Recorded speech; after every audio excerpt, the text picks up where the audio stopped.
চলুন আজ আপনাদের একটি অবহেলিত ছেলের গল্প শোনাই। গল্পটি এখান থেকে হয় শুরু। খালাতো বোনের ড্রেস চেঞ্জ করার সময় নাকি তার রুমে উকি দিয়েছিলাম। সেই অপরাধে আজ 3 দিন ধরে একটা রুমে বন্দি আটকে রাখা হয়েছে। 3 দিন ধরে কোনো খাবারও দেয়নি। মেঘলা আমাদের বাসায় থাকে। ব্যাপারটা পরিবারের মধ্যেই আছে, বাইরে ছড়ালে মেয়েটার বদনাম হতে পারে। কিন্তু আমি এসব কিছুই করিনি। মেঘলা আব্বুর কাছে বিচার দিল, আব্বুও তার কথা বিশ্বাস করে নিল। আমার কথা কেউ শুনলও না। আব্বু স্টিলের লাঠি দিয়ে মারলো আমাকে। আম্মুও কিছু বলল না, তবে ওনার চোখেও ঘৃণা।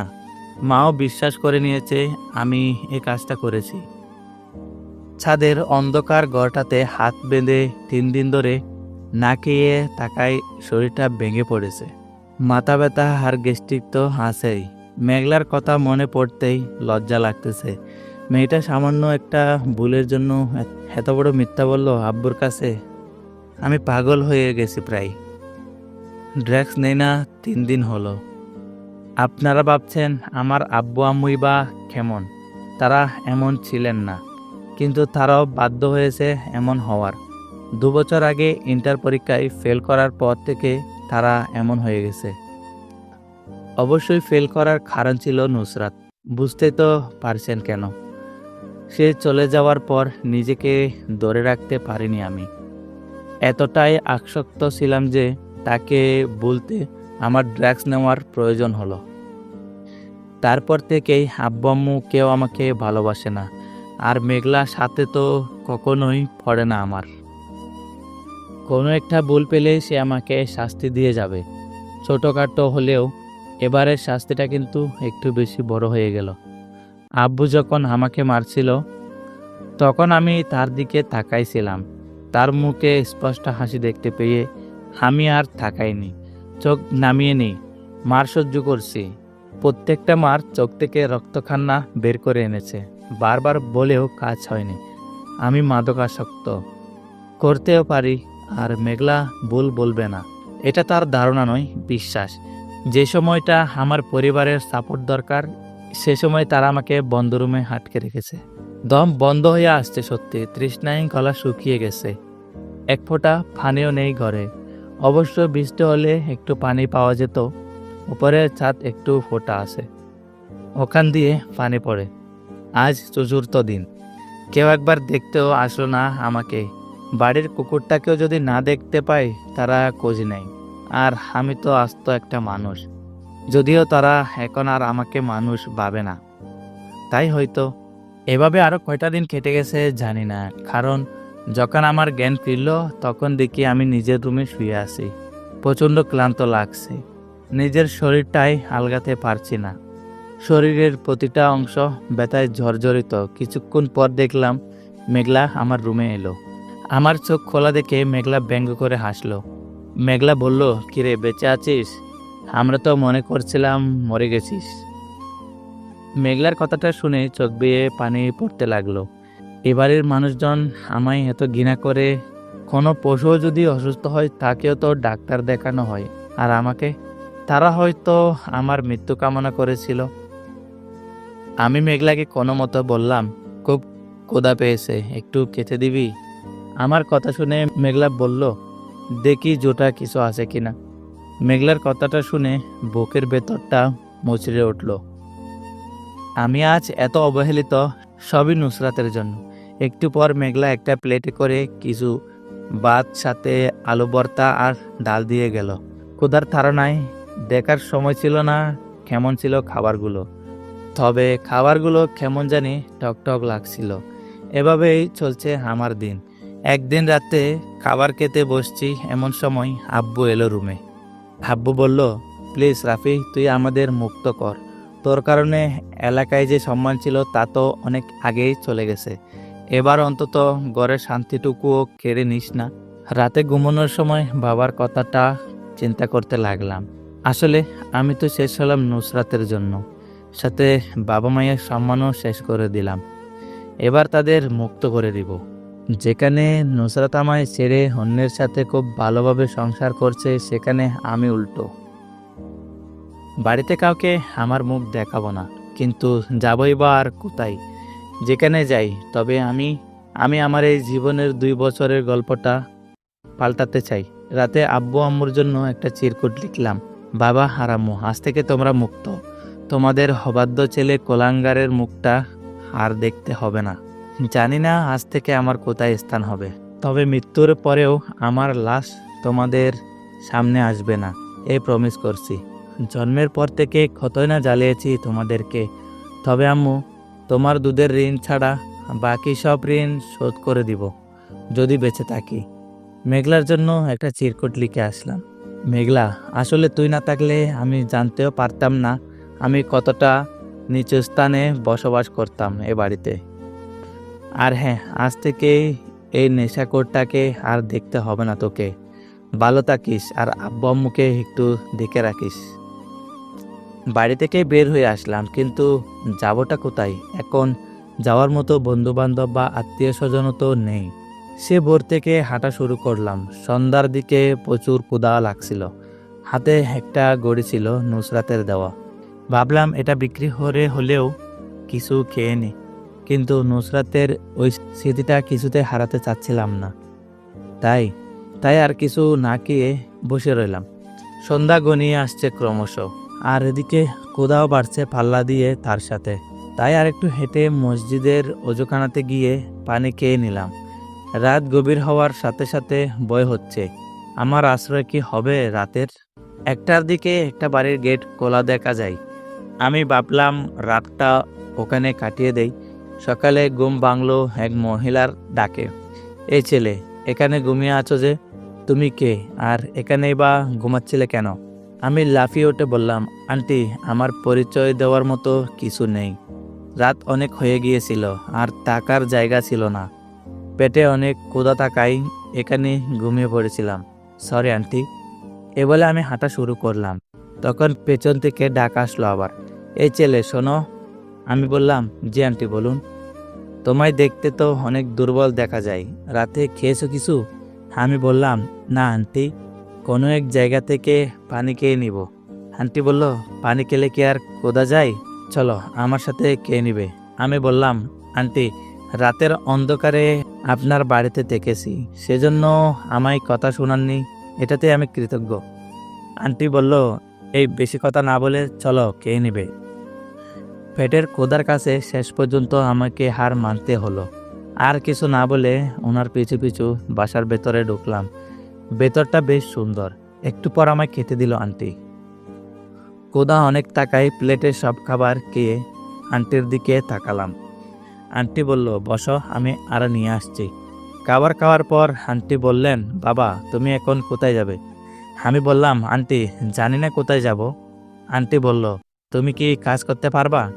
আমি বললাম, কেমন কাজ আন্টি? আন্টি বলল, এ বাড়ির আমাদের বাসার অনেক কাজই থাকে, তুমি কি করতে পারবা? আমি বললাম, হ্যাঁ আন্টি, অবশ্যই পারবো। আপনি শুধু আমাকে খেতে আর থাকতে দিলে হবে। আন্টি বলল, পাগল ছেলে একটা, কাজ করবি, খাওয়া খাওয়া আর টাকা ছাড়াও বেতন দেব। আমি বললাম, ঠিক আছে আন্টি, আমি আপনাদের সব কাজ নিজের পরিবার মনে করে করব। মনে করার কি আছে, আজ এখানে টাইনা হলে আমাকে না খেয়ে মরতে হতো। আচ্ছা আন্টি, আপনি কি একাই থাকেন এ বাড়িতে? আন্টি বলল, না, আমার সাথে আমার মেয়ে সোহানা থাকে। ওর নানু বাড়ি আছে, আগামীকাল আসবে। আমি বললাম, আর আঙ্কেল? আন্টি বলল, তোমার আঙ্কেল গত 2 বছর আগে আমাদের ছেড়ে ওপারে চলে গেছে। আমি বললাম, সরি আন্টি, আমি না বুঝেই আপনাকে দুঃখ দিয়ে দিলাম। আন্টি বলল, আচ্ছা আচ্ছা, ঠিক আছে। তোমার নাম কি? জি আন্টি, আমার নাম রাফি। আন্টি বলল, লেখাপড়া করেছো কি? আমি বললাম, আন্টি, গত 2 বছর আগে আমি ইন্টার পাস করতে পারিনি, আর তারপর লেখাপড়া হয়নি। আন্টি বলল, তোমার পরিবার নাই? ওরা কিছু বলে নাই? আমি বললাম, প্লিজ আন্টি, পরিবারের কথা বলবেন না, আমি আমার ভয়ঙ্কর অতীত ভুলে যেতে চাই। আন্টি বলল, ওকে, তোমার কাজ হলো আমাদের বাড়ির বাগানটা দেখে রাখা আর আমাদের সুবিধা অসুবিধায় পাশে থাকা। তুমি চাইলে স্টাডিও নতুন করে শুরু করতে পারো। এখন বিশ্রাম নাও, এটা তোমার রুম। রুমে এসে শুয়ে ভাবতে লাগলাম, নিজের পরিবার রাস্তায় ছুড়ে মারলো, আর অচেনা কেউ বলা যায় আমার জীবন ফিরিয়ে দিল। বড্ড আজব এই দুনিয়া। পরের দিন সকালে উঠে বাগানটা ঘুরে দেখলাম।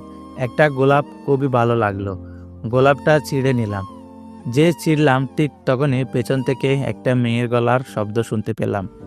এই ছেলে, আমার ফুল ছেঁড়ার সাহস হয় কিভাবে তোমার? আমি অবাক হয়ে পিছনে তাকিয়ে বললাম, আপনার ফুল মানে? মেয়েটির নাক মুখ লাল করে বলল, মানে কি বোঝাচ্ছি? আমি বললাম, পাগল নাকি, হুট করে এসে বলে আমার ফুল, আবার বলে দেখাচ্ছে। মেয়েটি বলল, কি এত বড় সাহস আমায় পাগল বলা? আমি বললাম, সরি, পাগল নই, পাগলি। আর হ্যাঁ ম্যাম, এটা ডাক্তারের চেম্বার না? মেয়েটি বলল, গর্ত ফোলা ফিটাইয়া মাথা ফাটাম বেশি কথা বললে। আমি বললাম, আপনাকে দেখেও তো আপেলের মতো দেখা যায়, কিন্তু ম্যাম আপনার বিহেভিয়ার লেবুর মতো ঠক কেন? মেয়েটি বলল, কি বললি আম্মু? মেয়েটি আম্মু বলে ডাকতে শুরু করে দিল। আন্টিও চলে আসলো। এই তোর আবার কি হয়েছে, কখন আসলি? মেয়েটি বলল, দেখো আম্মু, ও আমার লাল গোলাপ ফুলটা ছিঁড়ে নিয়েছে, আবার আমায় বলে আমার বিহেভিয়ার নাকি লেবুর মতো। মেয়েটি কেঁদে কেঁদে বলল আন্টিকে। আন্টি বলল, তাই বলে কি কাঁদতে হয়? এবার বুঝতে পারলাম এটা আন্টির মেয়ে সোহানা। আমি বললাম, সরি আন্টি, আমি বুঝতে পারিনি এটা আপনার মেয়ে, আর ফুলটা অনেক সুন্দর ছিল তাই ছিঁড়েছিলাম। সরি ম্যাম, আর এমন ভুল হবে না। আন্টি বলল, রাফি, ব্যাপার না, সোহানার এটা প্রিয় গাছ, তাই এমন বিহেভ করেছে, ও একটু বেশি জেদি। আমি বললাম, বুঝতে পারছি আন্টি। সোহানা বলল, আম্মু, এই ছেলেটা কে? আন্টি বলল, এটা রাফি, পরিচয় বলতে শুধু ওর নাম, এর বাহিরে কিছুই নেই। এখন থেকে আমাদের এখানে থাকবে আর আমাদের পাশে থাকবে। বিকালে ছাদে দাঁড়িয়ে আছি আর ভাবছি নুসরাতের কথা। আমি তো বুঝতে পারছি না। নুসরাতের দেওয়া ঘড়িটার দিকে তাকিয়ে ভাবছি, মানুষ কত বেঈমান, কত স্বপ্ন আর কত আশা দেখিয়ে শেষে বলে গেল আমার তোমার সাথে থাকা সম্ভব না। ওর কি আমার কথা এখনো মনে পড়ে? না, হয়তো পড়ে না। পড়লে হয়তো আমায় কোনো না কোনোভাবে খোঁজার চেষ্টা করতে অবশ্যই। নিজেকে খুব একা একা লাগছে আজকাল। মাঝে মাঝে মনে হয় এই জীবনের সমাপ্তি ঘটিয়ে দেই। বেঁচে আছে যেন একটা জিনতা লাশ হয়ে। এই সমাজে শরীর কোণের বিচার হয়, কিন্তু মানুষ বেঁচে থাকার যে মন, সেটা হত্যার বিচার হয় না। তাই তো নুসরাতের মতো হত্যাকারীরা এই সমাজে হেসে খেলে ঘুরে বেড়ায়। কিন্তু আমি যে এই লড়াইয়ে জিততে চাই। যারা আমার সাথে কুকুরের মতো ব্যবহার করেছে তাদেরও দেখাতে চাই। এসব ভাবতে ভাবতে আচমকা চোখ দিয়ে পানি পড়ে গেল। এমন সময় পেছন থেকে মেয়েলি কণ্ঠে বলল, এ কি, আপনি খাচ্ছেন কেন? পিছনে তাকিয়ে দেখি এটা সোহানা। জল মুছে নিলাম। ম্যাম, খাচ্ছি না, বিকালের আকাশ দেখছি। সোহানা বলল, এই শোনেন, আমি আপনার ছোট হই, ম্যাম নই, সোহানা ডাকবেন, আর আপনি মিথ্যে বলবেন না আমার সাথে। আমি বললাম, জি। আমি নিচে যাই, আপনি থাকুন। সোহানা বলল, কেন, আমি আসতে খারাপ লাগছে নাকি? আমি বললাম, না, তেমন কিছু না। সোহানা বলল, তাহলে দাঁড়িয়ে থাকুন সন্ধ্যা পর্যন্ত, আজকে আড্ডা দিব, আর সকালের জন্য আমি সরি। আমি বললাম, ম্যাম, সরির কি আছে, আপনার জায়গায় থেকে আপনি রাইট। সোহানা এবার রাগী গলায় বলল, আবার ম্যাম, সাথে আবার আপনি? আমি বললাম, সরি। সোহানা বলল, বাদ দিন, আপনি এত চুপচাপ থাকেন কেন? আমি বললাম, ভালো লাগে তাই। সোহানা বলল, আপনার সম্পর্কে আম্মুর কাছ থেকে কিছু শুনেছি, তবে পুরনো দিন বলে আগামীকাল থেকে আমার সাথে কলেজে যাবেন। আমি এবার ইন্টার ফার্স্ট ইয়ারে পড়ি। আমি বললাম, আমার আর পড়ার ইচ্ছা নাই। সোহানা বলল, এ ছেলে, এত কথা বলবা না, আমার কথার উপরে কথা বললে খুন করে ফেলবো। আমার চোখে পানি আর মুখে হাসি। এ নিয়ে ছাদ থেকে চলে আসি। রাতে চোখে কিছুতেই ঘুম আসছে না। কেন জানি নুসরাতের সাথে কাটানো স্মৃতিগুলো ফিরে আসছে। উফ, আর নিতে পারছি না। চুলগুলো টেনে ছিঁড়ে ফেলতে ইচ্ছে করছে। এখন মাথা ঠান্ডা করার একটাই উপায় সিগারেট, যা গত 2 বছর ধরে করে আসছি। ঘুম আসছে না। তাই রুম থেকে বেরিয়ে পুকুর পাড়ে চলে আসলাম। নুসরাতকে যতই ভুলতে চাই ততই মনে পড়ে যায়। আর আমার সাথে ঘটে যাওয়া অমানসিক মেঘলা আর মার ব্যবহারগুলো তিলে তিলে ফুঁড়ে কাটছে আমায়। বড় হৃদয় বিতরক এই স্মৃতিগুলো। আমি হাতের দিকে তাকিয়ে দেখলাম আমার হাতের দিকে তাকিয়ে দেখলাম আমি হাতের দিকে তাকিয়ে দেখলাম নুসরাতের দেওয়া সেই ঘড়িটা ছুঁড়ে মারতে চেয়েও পারলাম না। মুখ ফুসকে বেরিয়ে আসলো, নুসরাত বেমান, তোর জন্য সত্যি হারিয়ে গেল আমার ঠিকানা। এই বলে কাঁদতে লাগলাম। এমন সময় পেছন থেকে কেউ বলল, আপনি এত রাতে কাঁদছেন কেন? আমি বললাম, কই কাঁদছি? সে বলল, আমি অনেকক্ষণ ধরে আপনার পেছনে দাঁড়িয়ে আছি। আমি সব দেখেছি। আপনার মধ্যে অনেক রহস্য আছে। জানতে চাই আমি। প্লিজ আমাকে বন্ধু ভেবে সব কিছু খুলে বলুন। তারপর আমি বললাম, প্লিজ ম্যাম, আমায় এ বাড়ি থেকে চলে যেতে বাধ্য করবেন না। আমি আমার অতীত বলতে পারবো না। সে বলল, ওকে ঠিক আছে, কিন্তু নুসরাতকে? নুসরাতের কথা আপনি শুনলেন কখন? যখন আপনি বিড়বিড় করে বলছিলেন তখনই শুনেছি। এই নামটা আমি জানি না। প্লিজ প্লিজ শুধু শুধু আমাকে বলবেন না। দুমুঠো খাবারের জন্য আপনাদের বাড়িতে পড়ে আছি।